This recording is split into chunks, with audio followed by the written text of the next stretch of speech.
Welcome to the Own Your Life podcast, where our goal is to help bring hope, healing, and peace by sharing our experiences and inspiring you to own your life.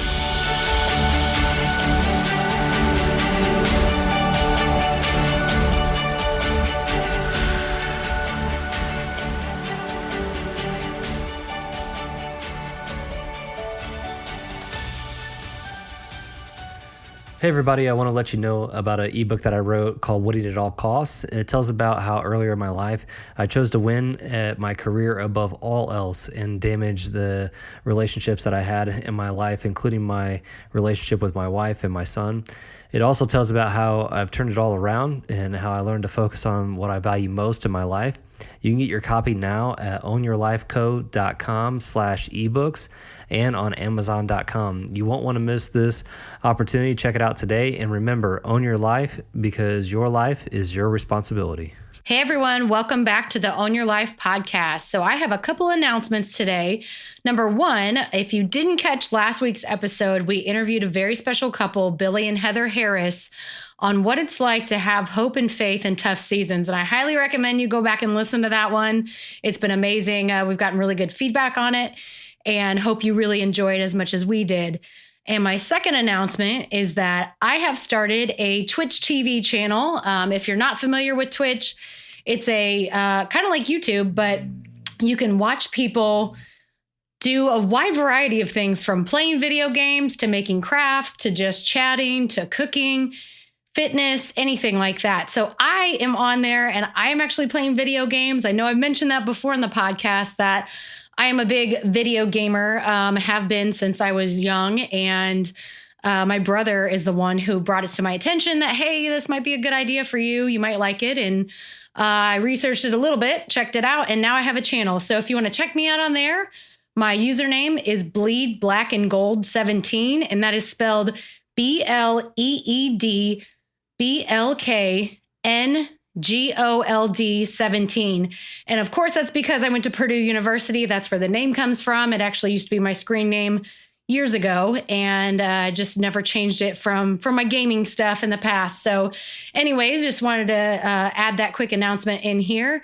And today it's just me. So I'm going to be talking about reflecting on 2020, doing a year-end review and how to do one, because I did one for the first time last year in 2019. It was very helpful. Sometimes when it comes to sitting down and doing reviews and reflecting, things like that, I feel like I've had an aversion to it, that I've thought, oh, that's probably not worth my time. It's not going to benefit me, as much as all these people are saying. I just feel like, I could do something better with my time, or, I've, kind of reflected in my head on the way, I'm good. And I really dismissed it. And then last year, I decided to do one, and I listened to actually multiple podcasts. I think it was because I was prompted by those podcasts that it was like everyone that I was subscribed to all had a podcast talking about doing a year-end review. And I thought, okay, I guess I should do it. Let me just do it. The worst that can happen is, it doesn't benefit me at all, and I'll just never do it again.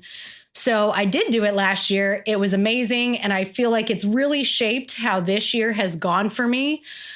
Because I reflected on things, of the whole year at the end of the year. I did it in December. I did it almost on New Year's. I did it on the 27th of December, so 2 days after Christmas. And then for this year, I've already gone ahead and done mine. I did it yesterday so that I could be fresh for you guys and let you know what I did, because I wanted to see if I was going to make any tweaks, and I did. So this is fresh off of me just doing one. And hopefully this can help you. I promise you that doing a year-end review is worth the time. Reflection is really important. And if you're anything like me, sometimes you can view it as, not a good use of your time, or, what's the point? And I promise you, if you do it, you will not regret it. So to start with, I would highly suggest planning it, putting it in your calendar, making time for it, because if you just rush through a reflection period, I feel like you're not going to get the most out of it. Now, it could be done. However, I think if you plan for it, if you make it kind of a big deal. Last year, I did mine in a coffee shop because that's kind of my happy workplace. And obviously, with all the COVID things this year, that changed a lot. So I actually decided that I would choose a room in my house that I rarely go to, so that I'm not distracted by what I would normally do in that room. So I went to a spot in our loft, to one of my favorite chairs in the house, and I decided to do it there. And I did plan for it. I did make the time for it. Now, I would say put aside anywhere from maybe 1 to 2 or 3 hours. It did take me about an hour and a half for mine. But obviously, if you are busier than me, you'll probably have more to reflect on, or depending how your year went. So just give yourself that 1 to 3 hour window just in case you need it. And obviously, if you get it done sooner, that's great.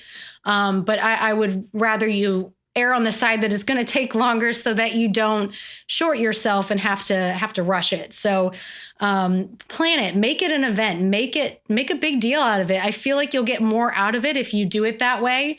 And make sure your environment is something that you can be productive and that you can think, somewhere you're not going to be distracted.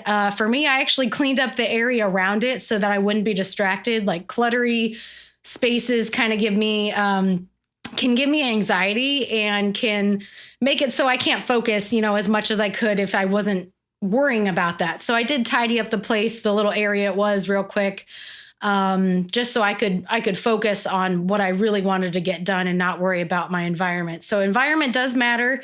If you need any help on environment, please visit our podcast episode that talks all about how your environment can serve you or hinder you. And also, while prepping your environment, make sure you have all the tools that you need. So what I used is I like to write things down physically. I know some of you probably like to type on your computer or on your phone, and that's fine too. Whatever works for you. So pick the way that you want to record. Or maybe it's talking. Maybe you want to record yourself talking about your year, and that's totally fine too. Whatever way helps you, I would suggest do that. So I like to write things down, kind of old school that way. That makes me happy. And I feel like that's the best way for me to do it. So I had a notebook with me, actually the same notebook I used last year. I still have some space in it. So I did it for this year's. And then make sure you've got a good pen or whatever that you're going to write with. And I have my calendar with me on my phone. So I went to a digital calendar, I think 2 years ago. I was actually doing digital and a physical calendar to write in, and it was just too much to do 2 of the same thing. I figured that wasn't very productive for me. However, whatever your calendar system is or wherever you record things that you've done throughout the year, have that with you so that you can refer back to that, because that's going to be one of the main tools that you need. So those are kind of the 2 main things, something to write in and record in, and then whatever tool that you've used to schedule things and showed, how you can recap your year. You can even go back through Facebook if that's something that you use to document events and things in your life. I know that's very helpful for some people. So yeah, after you've got your tools ready to go, you are ready to start. Make sure that you've planned it, make a big deal out of it, and then you can begin. So it's very simple. And the 3 main categories that I use to review my year is, number 1, things that I would repeat again, or things that went well, things that were good. So start with that. That's going to be your first category. Your second category is going to be things that you would not repeat. And I'm probably going to say this a couple times, but it is not about things. It's not about regrets. It's not about feeling guilt and shame. It's merely just putting on paper things I would not repeat, things I would not do again in 2021. Number 3, the third category is going to be your top things that are necessities and that help you to be the best you. So I wrote top 5 to 10 things, because last year I had 6, and I think this year I had 6 as well, that help you be the best you. So I put top 5 to 10 things that are necessities and help me be the best me. So again, you've got things you would repeat again, things that were good. Number 2, things I would not repeat. And again, this is not regrets. And number 3 is your top things that are going to be necessities for you to help you be the best version of you. So to get started, I sat down, I wrote these 3 categories out. I left myself a lot of space because last year I didn't think I would have as much to write as I did, and I didn't give myself enough space between each category. So I kind of fixed that for this year. So things that I would repeat again. I took my calendar. I started on January 1st. I looked at every single day and I stopped when I needed to write something down that I would repeat again. So I'm going to give you some examples just so you can see what I'm talking about. Now, this can range from anything that you want to put on there: appointments, events, your routines, maybe your mindset. Maybe you remember that time and you're like, wow, I was really happy then, or that was really good. That was an awesome idea. I'm going to do that again. That's what I want you to put on there. So I'm just going to read a couple. So things that I would repeat again. This year, I actually started doing cold showers, and this is really weird, but I listened to a podcast that talked about the benefits of it and how it really strengthens your immune system and helps you deal with stress better. So I figured, let's give it a shot. I did it. I did the Wim Hof challenge. He actually has an app where you can track your cold shower progress. There's a challenge where you start with just 10 seconds on your first shower, and then you kind of gradually go up to a minute. And it's made a huge difference in my life. Something as small as that has been great, so that now if I don't do it, I feel weird. It's such a habit that I have to do it now, and it's benefited me a lot. And I've also noticed since it's gotten colder here finally, that it's actually made a difference. I'm not that cold anymore. I can feel the cold like on my face and everything, but I'm not like shivering and mad pretty much, because I don't think anybody likes to be frozen. So it's improved my mood. I feel like it is helping with stress and helping my immune system. Knock on wood, I haven't been sick this year. So that's just one little thing that I'm going to repeat, next year for sure. Coffee with friends. Back when we were allowed to go out, which we are here now, I'm kind of being a little facetious on that, but it was more acceptable in the beginning of the year. I wrote that down. Going to the chiropractor, just little things like that, just appointments. Going to the chiropractor has helped me a lot, especially since Matt and I like to lift weights. So that's something that we want to include in our life, because it does help us. We want to be the healthiest version of ourselves. So we hired a lawn service a couple times this year. Matt did some when he was home, but it was really good when he wasn't here. It just took a lot of stress out of our lives. So that's another thing. I have some new restaurants I've put on here that we've tried in the area that I would definitely go to again. So just even little things like that. It doesn't have to be anything earth shattering, but then I have things that are really important to me, like date nights with Matt. I put that on last year too. That is a necessity. And I know you probably think that's funny, like, ha, ha, ha, ha. Why wouldn't you repeat that? Of course I would. So, it can be something as obvious as that. Like I need a date night with Matt. So that's on there. Reading daily, things that grow me, reading daily and listening to podcasts daily that are positive. All these are things. Now, my list is 2 pages long, and it's actually could be longer. I kind of squished some things in on here, but I just wanted to give you guys some examples to let you know of things that, things to put down. Maybe you switched to a different doctor. Maybe you met a new friend. Maybe you had a really good attitude during the lockdown, or maybe you rocked at being a impromptu stay at home, work from home and teach your child virtual school. So put all that down, and your list, at least for me, I was surprised that for what 2020 has been, and I know it's been hard on so many people, and guess what? We made it. It's December now. We're almost done. We're almost to 2021. And I do think it's important to reflect on the year, whether it was really good or really bad for you. It's still important to do so. So I did find that my list of good things that I would repeat again was more than double of the list of things that I would not repeat again. So that made me happy, because I didn't know how that was going to shake out. So anyways, in doing this, I went through every single day on my calendar. Now, obviously the month isn't over yet, so I can't, I can always add to it later of what happened the rest of December, but obviously it's, early December. So I haven't put everything on there in case anything happens before the end of the year. But I went up into the day that I did it, and I just went through every single day, and I marked down the things that were good and that I would repeat again. And then I did the exact same thing for the second category, which is things that I wouldn't repeat. And again, this is not about regrets. Everybody handled 2020 as best they could. Give yourself some grace in this. And I did the same thing. So go back through your calendar, go back to January 1. I feel like it's easier to do one category at a time than trying to do both on the go through of your calendar. Now you could try to do it that way. I have not. I feel like that would confuse me more because I'd rather just focus on all the good than all of the not so good that I wouldn't repeat. And then at the end, kind of sum up what are the necessities for me to be the best version of me. So that's the way that I did it. You can obviously do it whichever way works for you. So for number 2, the things I wouldn't repeat, same thing, went to January 1st, went through the entire year, marked down all the things that I wouldn't repeat again. Let me see if I feel like sharing what some of those were. Okay, yes. Now, some of them are personal, so I'm not going to. For instance, we switched our pest control company, that sprays bugs and stuff.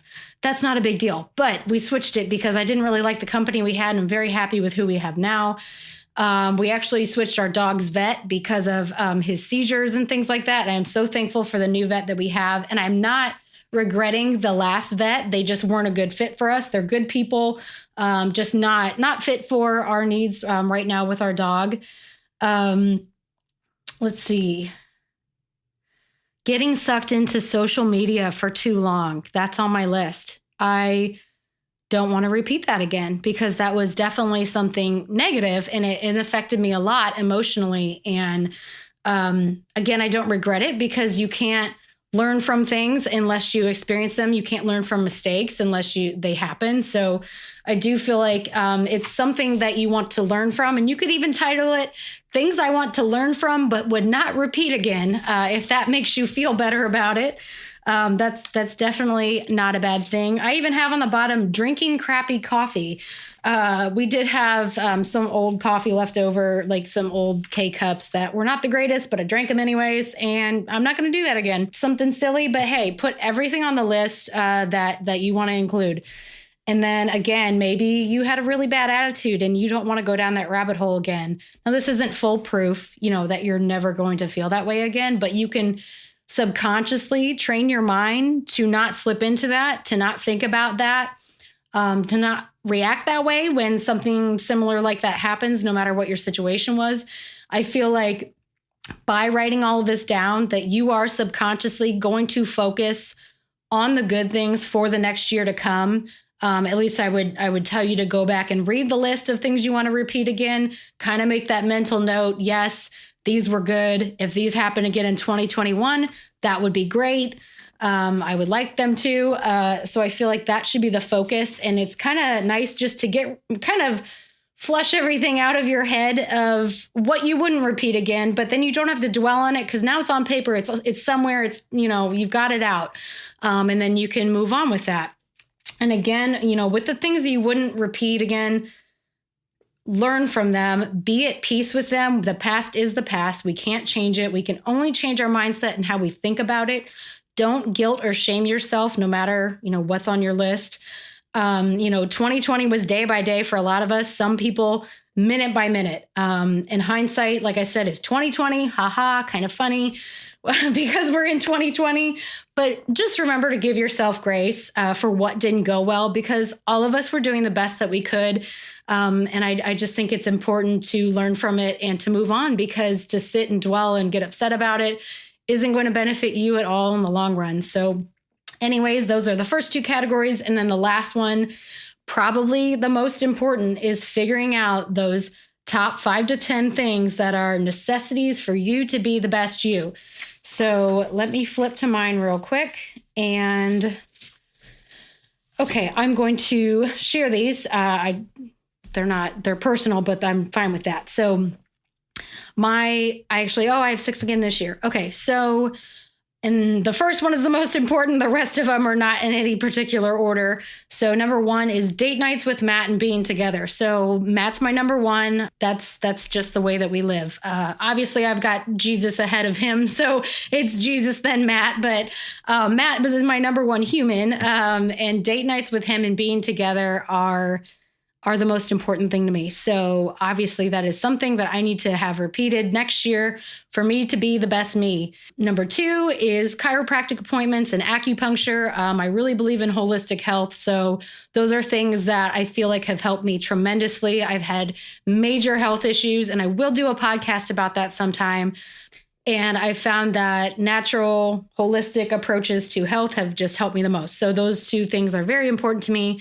Number 3, working out regularly. I love working out. I'm one of those crazy people that if I don't work out, I'm going to literally freak out, maybe have a mental breakdown. Now it would have to be a while, maybe like a week, which maybe to some people that's not a long time. But for me, I would be like crawling out of my skin if I didn't work out in a week. So that is one thing that I need to be the best me. I need to work out regularly. And for what that means for me is 5 times a week. Now, if it's a little less because of a vacation or something, traveling or whatever, that's fine too. Obviously, I make adjustments, but for the most part, it is going to be 5 times a week, pretty much no matter what. Number 4, listening to growth podcasts daily. This is so important to me because I feel like programming your mind for positivity and growth is so important. And if this year hasn't been a test enough to that, then I don't know what is, because starting your day off or even ending your day whenever you listen to your podcast, I feel like starting with positivity or ending with positivity is so good for your brain and helps you focus on more positive things. Number 5, I've got my morning routine. Now that includes, some of the top things as the working out and listening to podcasts. I do that in the morning. So my morning routine is very important to me. If I don't get to do my morning routine, my whole day feels off. Or even if I don't get to do a portion of it, my day feels off. It's just something that's very important to me. So that again, that's one of the top things that I need to be the best version of me. And number 6 is an accountability group and support system. So before that, Matt and I had moved to Charlotte. So we had a really good support system. We did polo accountability with them, and we still do with some of our really good friends, and kind of just share, what we're learning, whether it's in a book or a podcast or just a real life experience. And that's been very helpful. But when we moved to Charlotte, I didn't have that many people physically that I could meet with or hang out with or whatever. Didn't really have many friends moving here. And I joined an e-group through our church, and I joined a women's one. So I'm with a group of women, and it's made such a big difference in my life. Just having that support of people, who have the same faith background as me is really important to me. If they didn't, that would be fine too. It just would come from a different perspective. So I feel like by having that, though, that has helped me so much through hard times that we've already been through in the almost 2 years that we've lived here. And I'm so thankful for all of them. I know some of them are probably listening right now. So if you are, I love you guys. Thank you so much for letting me join your group and just being so warm and supportive. So that has just been those are the top 6 things for me that I need to be the best version of me. And again, when I sat down into this, like I said before, it was about an hour and a half. So make sure you give yourself ample time to do it. Take it seriously. Get whatever tools you need. Highly suggesting, the book and or whatever you record in your calendar so you can mark down all of these things. And I hope this was helpful for all of you. Thank you so much for your support.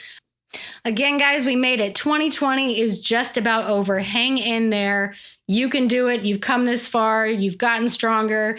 We can make it through 2021. And it's so important to do this year-end review.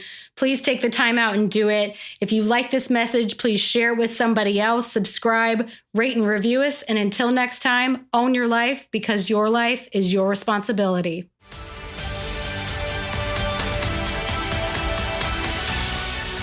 Thank you all for listening. If this added value to you, please click subscribe and rate and review us. You can also find us at Own Your Life Co. on Instagram and Facebook, and ownyourlifeco.com. And as always, own your life, because your life is your responsibility.